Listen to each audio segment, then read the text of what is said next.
Então, meu tema é o transtorno bipolar, ciclotimia e distimia, tá?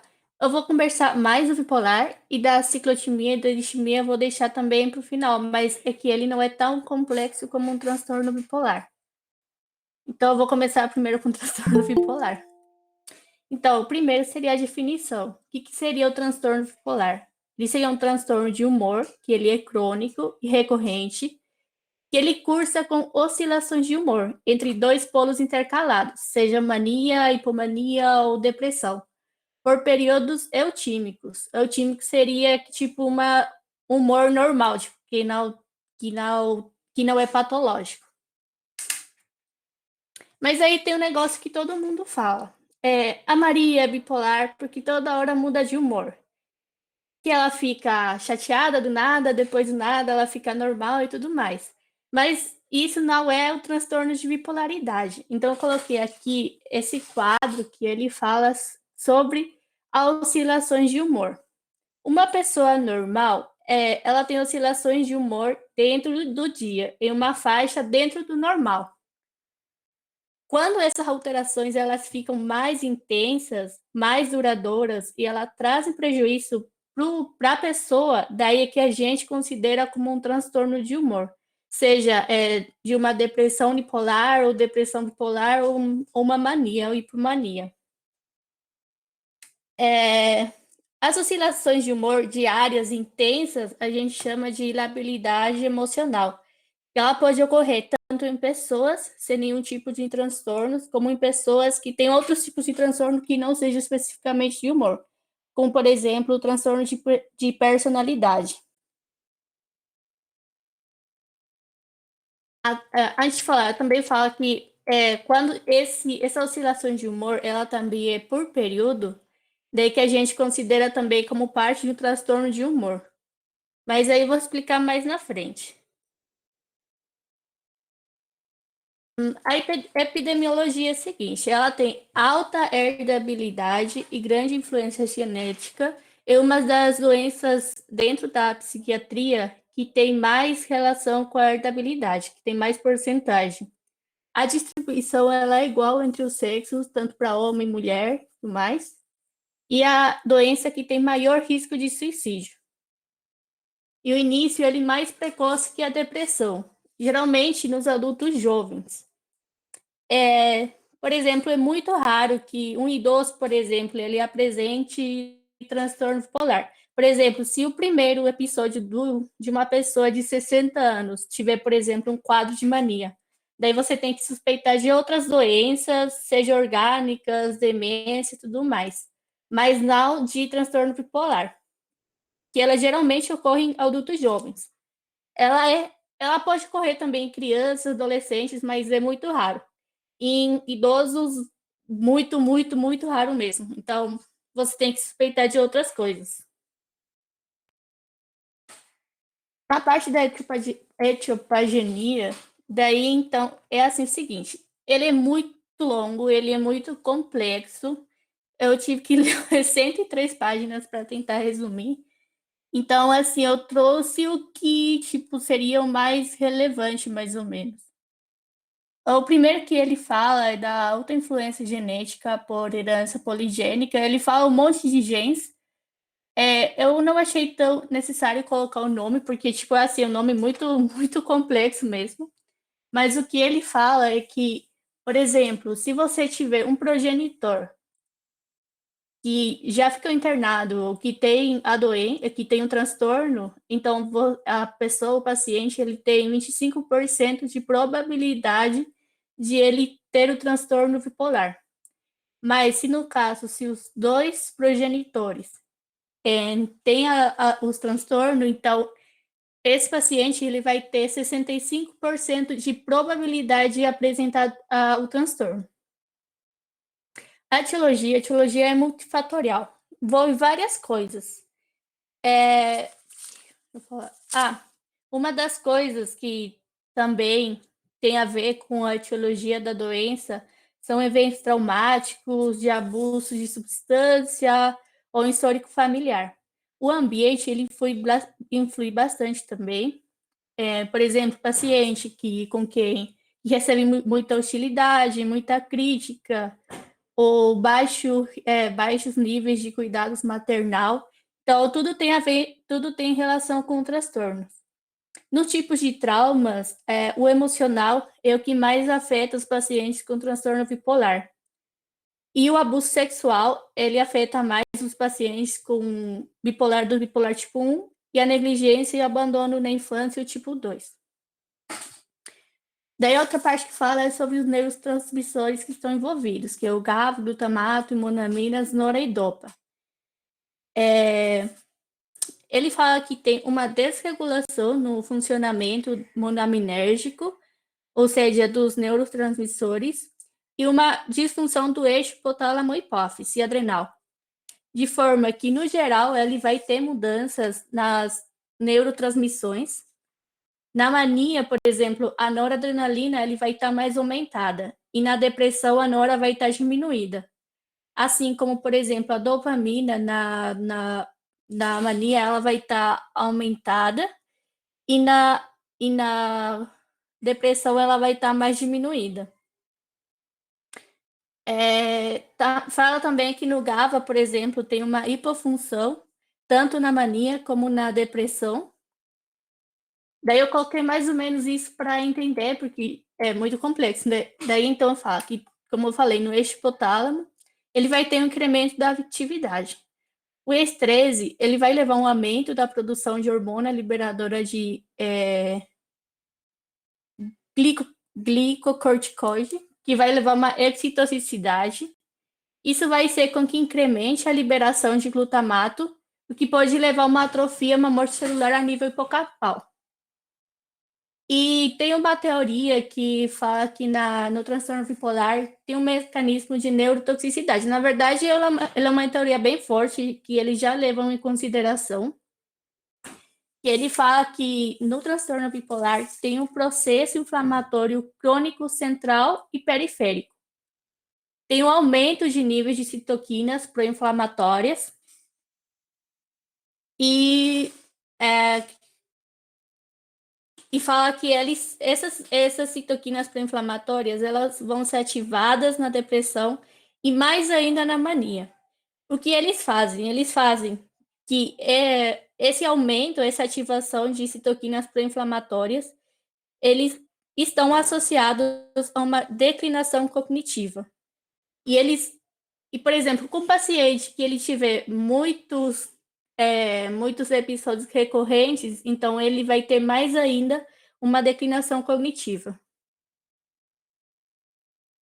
Com o quadro clínico, então, vou falar. Tem dois tipos de transtorno bipolar. Tem o transtorno bipolar tipo 1 e tem o transtorno bipolar tipo 2. No tipo 1, vai ter depressão, pode ter hipomania ou mania, e pode ter também um estado misto, que fala. E no tipo 2 vai ter depressão e hipomania. O que diferencia os dois é que o que vai fazer a diferença é a mania. Por quê? Se o paciente, por exemplo, tiver mania, então ele não vai se enquadrar no bipolar tipo 2. E no 1, ele pode apresentar tanto hipomania como mania, mas mais para frente eu vou mostrar o que seria a diferença da hipomania com a mania para entender melhor. Eu ia falar também, o tipo 2, ele é muito difícil de ser diagnosticado. Por quê? Porque geralmente vai vir um paciente depressivo no seu consultório e você vai conversar com ele, mas você vai achar que ele está com depressão unipolar. Porque ele geralmente não consegue diferenciar quando ele tem uma mudança no humor, quando é uma hipomania.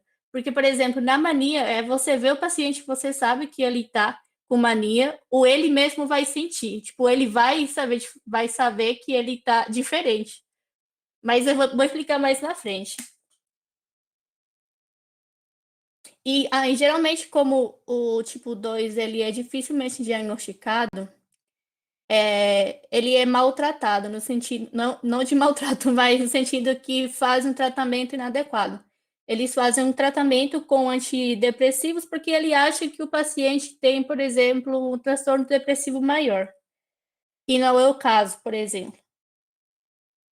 Então, Sempre que o paciente chegar no consultório, você tem que fazer uma boa anamnese, porque você sempre tem que questionar sintomas de mania, para que você saiba se o paciente está com um quadro de transtorno bipolar ou se é uma depressão unipolar. Eu vou falar mais de depressão bipolar para poder diferenciar do unipolar, tá?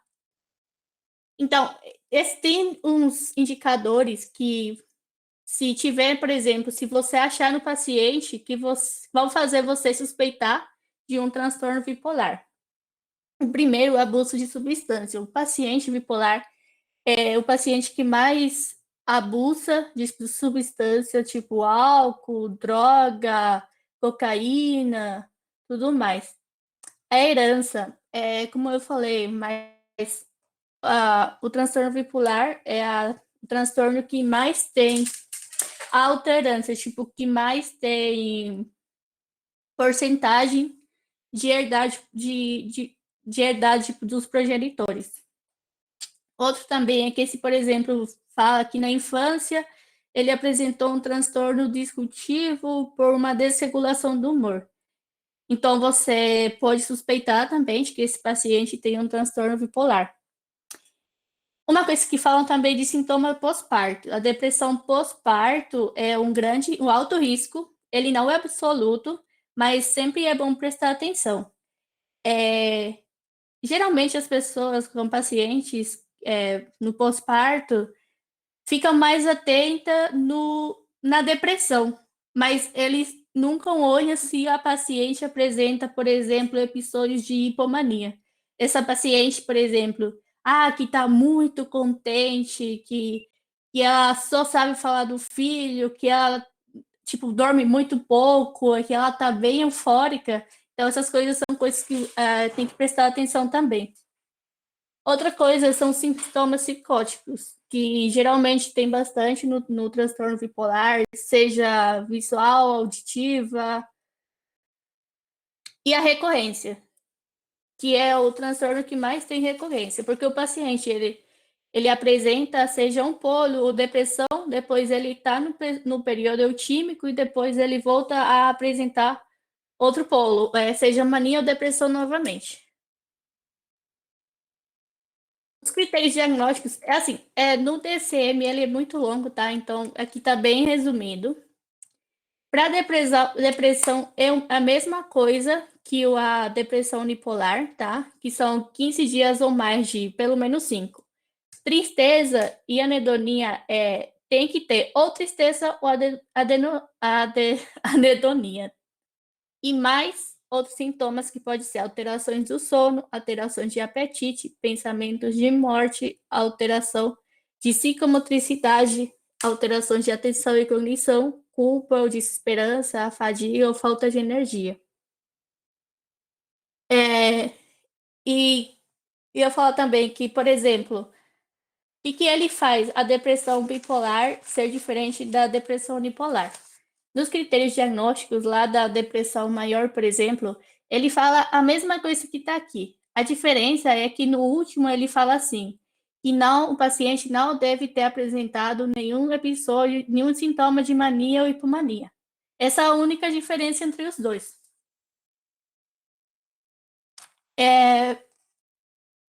Na mania, o paciente ele vai apresentar, tipo, a mania seria a alegria patológica, ou a euforia, ou a raiva patológica. O paciente ele vai apresentar 7 dias de um humor bem elevado ou disfórico e associado com esses outros sintomas, acho que eram 3. Grandiosidade, autoestima elevada, o paciente ele acha que ele é o melhor, tipo, que ele pode fazer tudo. Redução da necessidade do sono. Não é a mesma coisa que insônia. No sentido de que, por exemplo, ele dorme 3 horas e ele acha que já é o necessário. A fala fica acelerada ou ele tem uma pressão para falar. O pensamento ele está acelerado, ele tem fuga de ideias. Ele fica distraído muito facilmente. Aumento da atividade ou ele fica muito agitado também. Envolvimento de atividade com risco. Seria, por exemplo, aquele paciente que Como que eu ia falar? Que ele busca, por exemplo,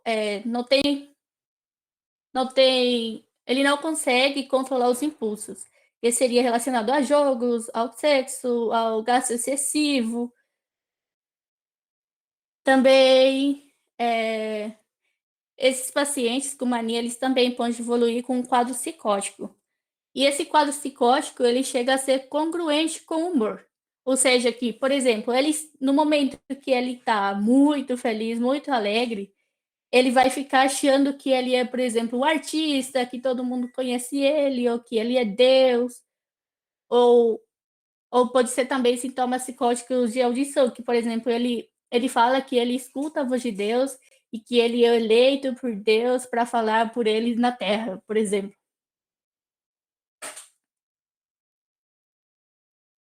A diferença da mania com a hipomania, os critérios para os dois é a mesma coisa, os sintomas são a mesma coisa. A diferença seria que a hipomania, o quadro ele é mais leve, ele tem menos sintomas e os sintomas são menos intensos, ele não apresenta sintomas psicóticos e o tempo é menor. Na mania, o tempo é de 7 dias como mínimo. E na hipomania, o período mínimo é de 4 dias. E ele causa menos prejuízo funcional. Fala que, por exemplo, é sempre bom chamar a família para você coletar uma história clínica desse paciente e sempre lembrar dessa frase: para ser transtorno, tem que causar transtorno. Transtorno seria no sentido do trabalho, com ele mesmo, com a família. E muitas vezes o paciente, ele não tem crítica. Tipo, ele acha que ele tá ótimo, que ele tá maravilhoso, que ele não precisa de tratamento. Então, é bem importante você chamar a família também para incluir no tratamento. Os episódios mistos, ele seria tipo uma conjugação de sintomas dos dois polos em um só episódio. Por exemplo, você vai fechar critério, o DCM-5 fala que você fecha critério para um, seja mania ou depressão bipolar, por exemplo, e você apresenta mais 3 sintomas do polo oposto. O que geralmente é mais visto é a depressão com sintomas com 3 sintomas de mania. Então, eles falam da depressão eufórica. É tipo que o paciente está deprimido, mas tem certos sintomas de mania. Mas ele pode ser apresentado também do caso oposto. Por exemplo, você fechar critério para mania e ele apresentar 3 sintomas de depressão. O curso clínico dos pacientes com transtorno bipolar, ele, ele apresenta mais episódios depressivos. Os pacientes mais jovens, eles fazem mais mania. E os pacientes mais velhos, eles fazem mais depressão. As mulheres, elas geralmente tendem a apresentar mais depressão do que mania, mas não necessariamente todas têm que ser igual. O quadro, ele é neurotóxico no sentido de que a cada episódio que o paciente ele vai apresentando, ele vai piorando a cognição e a funcionalidade. Pode ter ciclagem rápida. O que seria a ciclagem rápida?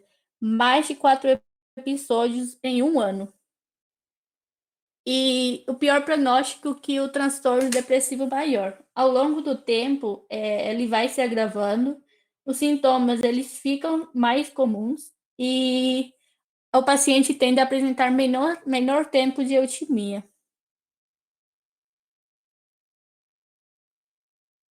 Eu trouxe a distimia e a ciclotimia. A distimia ela tem mais relação no sentido da depressão unipolar. Ele seria aqui, esse primeiro quadro aqui. Que seria um transtorno de humor persistente, geralmente depressivo de intensidade leve e crônico. O tempo mínimo é de 2 anos para mais, marcado por sentimentos frequentes de insatisfação e pessimismo. O humor ele tem que ficar deprimido na maior parte do dia, como já falei, por tempo mínimo de 2 anos, e associado a apetite, não necessariamente tudo, mas apetite diminuído, ou hiperfagia, insônia ou hipersonia, fadiga, baixa autoestima, fraca concentração, dificuldade para a toma de decisões, sentimento de desesperança e não preencher critérios para outros transtornos, tá? E a ciclotimia, ela tem mais relação com o transtorno bipolar. Elas são manifestações afetivas leves, subdepressiva e hipomaníaca oscilantes. E no DCM-5 ele fala que pelo menos por 2 anos tem que ter presença de vários períodos com sintomas hipomaniáticos que não fechem critérios de hipomania e sintomas depressivos que não fechem critérios do mesmo também. E as pessoas com ciclotimia, eles não deverão permanecer sem os sintomas por mais de 2 meses consecutivos. Além disso, que fala de que não tem que ter outra causa fisiológica, outro transtorno que explique os sintomas. Sobre o tratamento, ele fala que tem as medidas não farmacológicas, terapia, estímulo, melhoria do sono e alimentação. Porém, como o transtorno bipolar ele é mais grave, por assim dizer, sempre vai ter que ter o tratamento com medidas farmacológicas. Por exemplo, na depressão unipolar, a depressão maior, por exemplo, tem certos graus que você até que pode tentar medidas não farmacológicas, porém no tratamento bipolar sempre tem que iniciar com medicamento, com tratamento farmacológico. O medicamento padrão são os estabilizadores de humor. Muitas vezes as pessoas, tipo, tem gente que acha que o paciente ele está deprimido, então eu tenho que dar antidepressivos. Ou se ele está em mania, que eu tenho que dar um estabilizador de humor. Não é assim. Tanto o paciente que ele esteja, por exemplo, no polo de depressão bipolar, ou se ele está em hipomania ou mania, eu tenho que tratar com estabilizadores de humor. Eu vou falar mais na frente sobre o antidepressivos, em que casos que eu posso usar, mas eu vou falar mais na frente. E também é importante sempre medicar o paciente precocemente. Então, quais que são os estabilizadores de humor? O mais conhecido, o que mais é usado, é o lítio.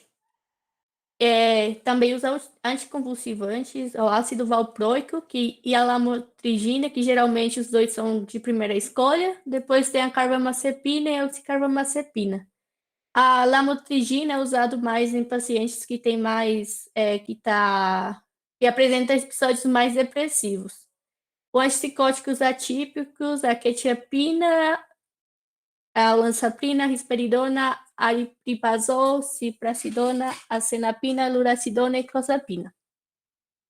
Que você quer fazer com estabilizadores de humor? Então, você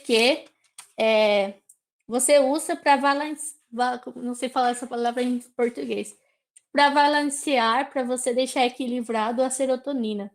Ao invés de você ter altos e ter baixos, você deixa tipo em uma linha reta. Eu coloquei a apresentação aqui do lítio e do ácido valproico, que são de primeira escolha, que são mais utilizados, tá? Mas eu vou falar dos outros também, mas não tão profundamente assim. O lítio, ele vem em apresentação de 300 a 450 miligramas. A dose terapêutica depende muito da litemia, que é um exame que você vai solicitar para o paciente fazer sempre, para ver a concentração de lítio que ele está tendo.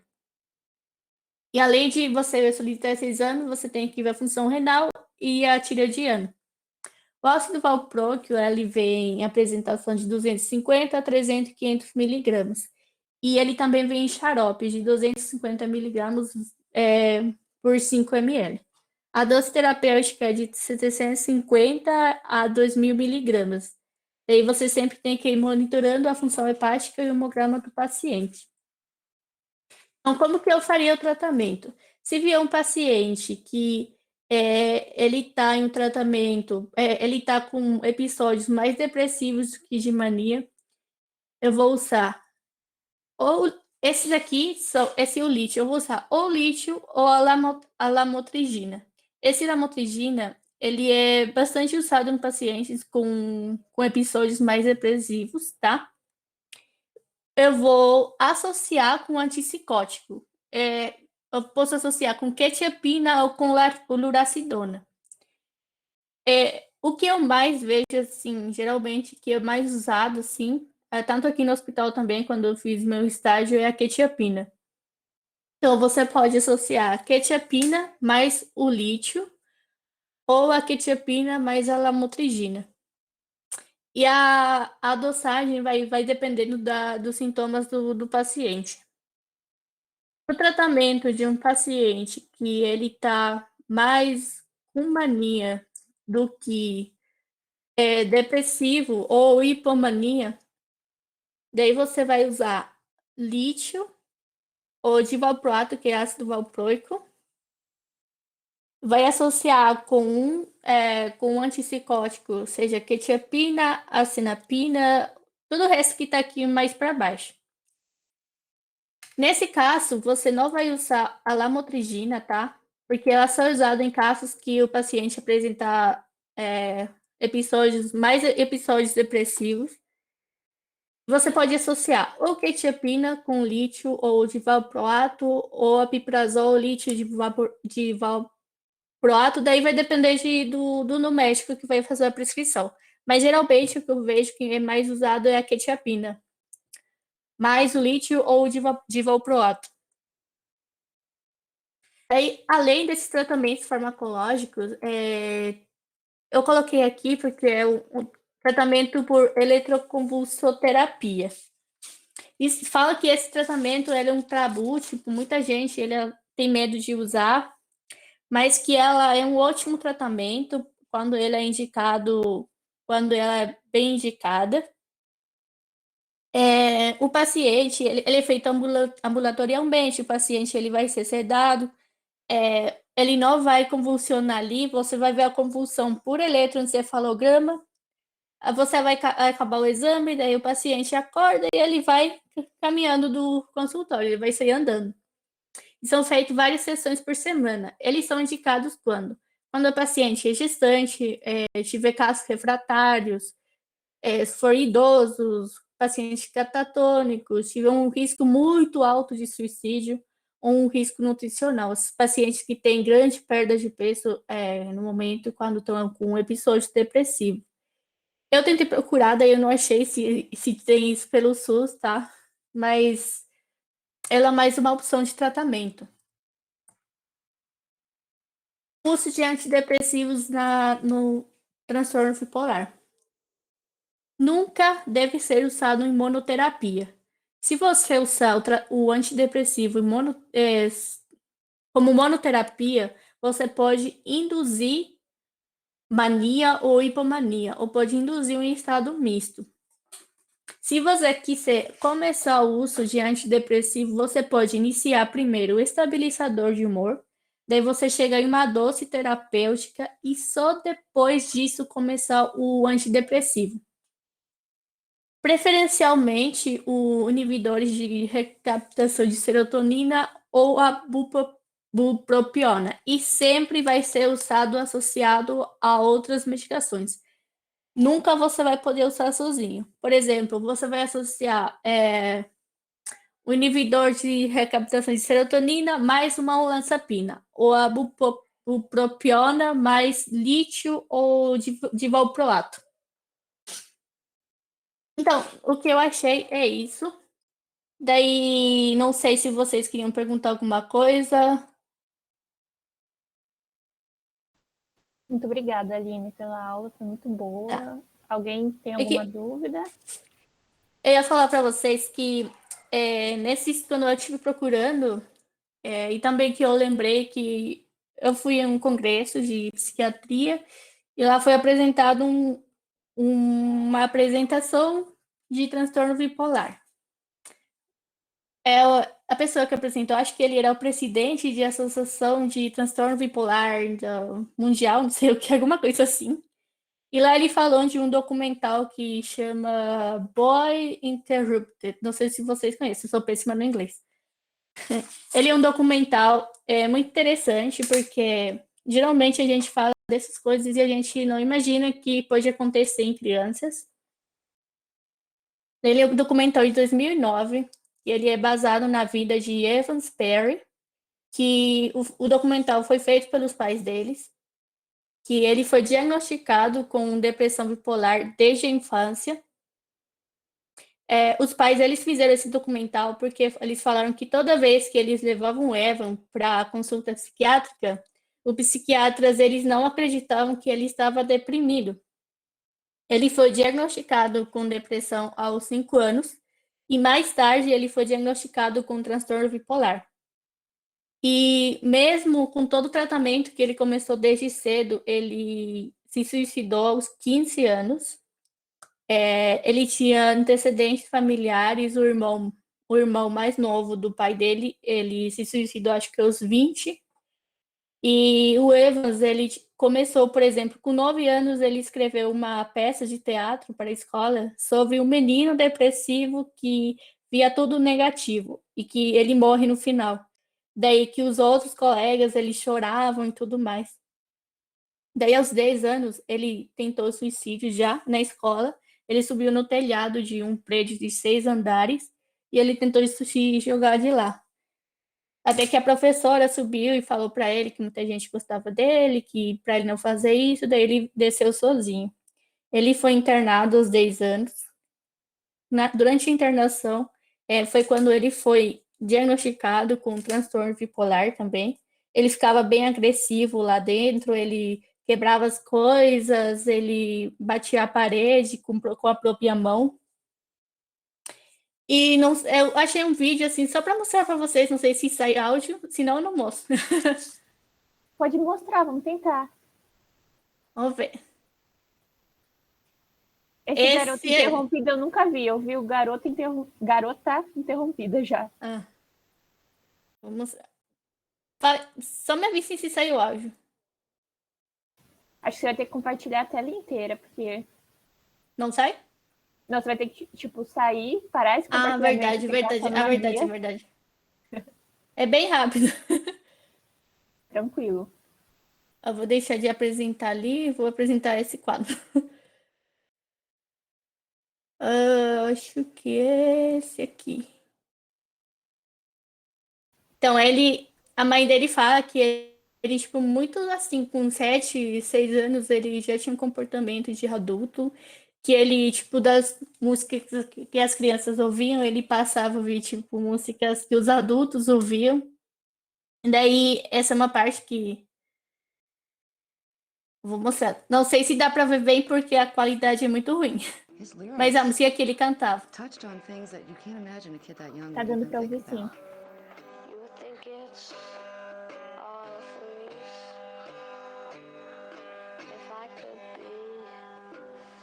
Cutting myself on the neck, threatening you with my knife, saying you're gonna die tonight. Stop! Well, that's because I'm depressed, nothing less, curious, furious. So somebody kill me, please. I'm standing on my knees. Somebody kill me, please. Pretty, pretty, please. I'm standing on my knees. Biscuit. It's because I'm depressed. Okay, that's it. When he was maybe 8 or 9. Daí ele fala que também, os pais falam que ele tinha um diário que ele escrevia a morte. Não sei se eu vou deixar essa parte, é bem curta também. And I saw it and took it out and started reading it, and there were these poems in it essentially saying, I'm prepared for death, I'm not afraid of death, these really deep poems. And I was probably 15, 16 and going through my moody phase, and I remember thinking, wow, these are thoughts I'm having right now. I felt there was something really powerful going on in his mind that he had a sensitivity and maturity that was way beyond his years.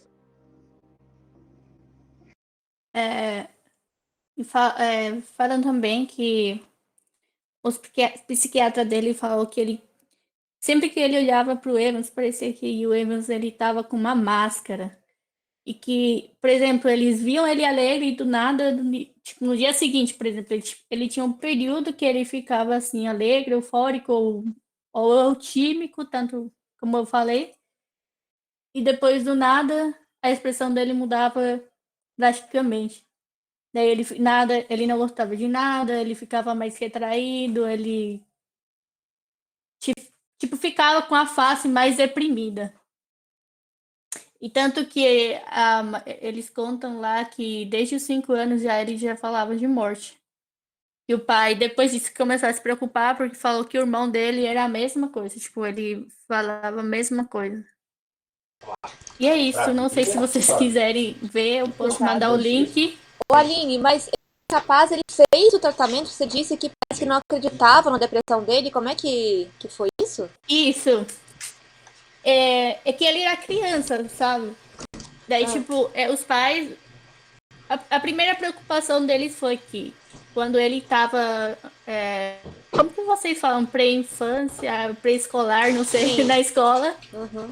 Ele já falava sobre morte e sobre intenção de morte. Então, a mãe, ela ficou, tipo, preocupada e levou ele no médico. Mas o médico, tipo, eles não... Meio que não levavam muito a sério Entendi. a doença dele. A minha dúvida era Aos se ele... 5 anos... Aos 5 anos, ele já foi diagnosticado com depressão, foi depressão unipolar. E só aos 10 anos que ele foi diagnosticado com transtorno bipolar. Que eles viam que ele, tipo, apresentava sintomas de transtorno bipolar. Ah, entendi. Então ele foi diagnosticado. Mas então ele cometeu suicídio estando em tratamento, né?